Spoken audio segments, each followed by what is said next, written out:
अगर आप भी चाहते हैं कि धीरज ध्यानी यूट्यूब चैनल पर डाला गया ऑडियो और वीडियो आप तक पहले पहुंचे तो लाल बटन दबाकर चैनल को सब्सक्राइब जरूर करें और बेल आइकन को दबाना ना भूलें।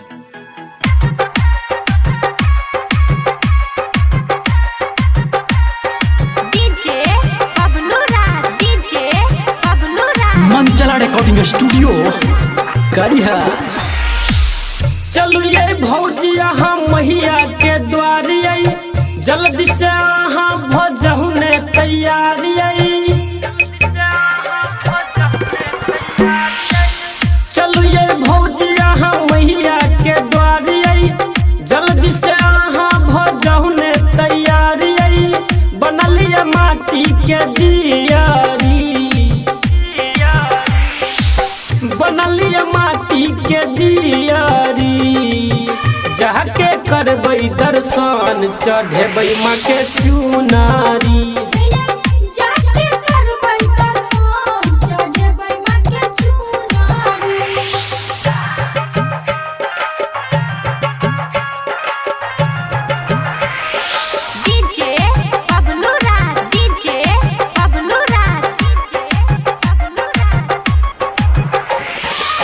ममता के खान मैया दुर्गा महारानी, चलू न सुने अपन दुख के कहानी।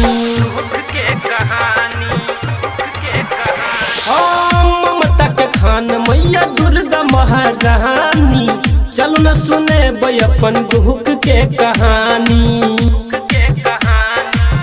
हरथिन दुख मैया दुलारी, हरथिन दुख मैया दुलारी।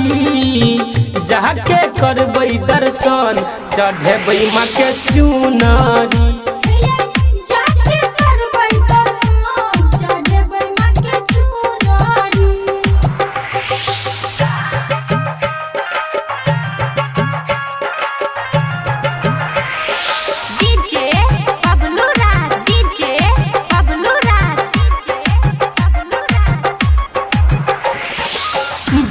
गल दर पे उ एलै नहीं खाली, सबके भरैत झोली मैया से रवाली।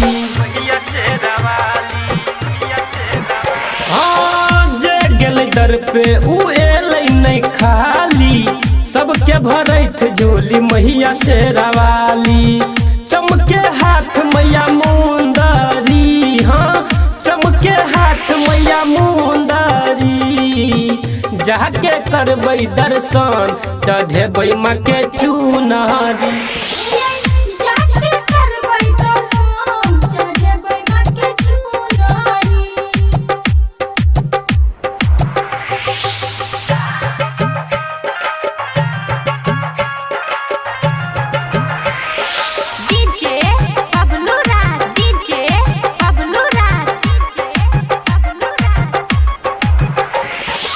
राइटर कैलू एलै मसरना में, कहबै राजू चंदन नाचे मगना में। हाँ राइटर कैलू माँ एलै सरना में, कहबै राजू चंदन नाचे मगना में। विपदा हरथिन मैया दुलारी, विपदा हरथिन मैया सुंदरी। जाके करबै दर्शन चढ़ेबै माँ के चुनारी।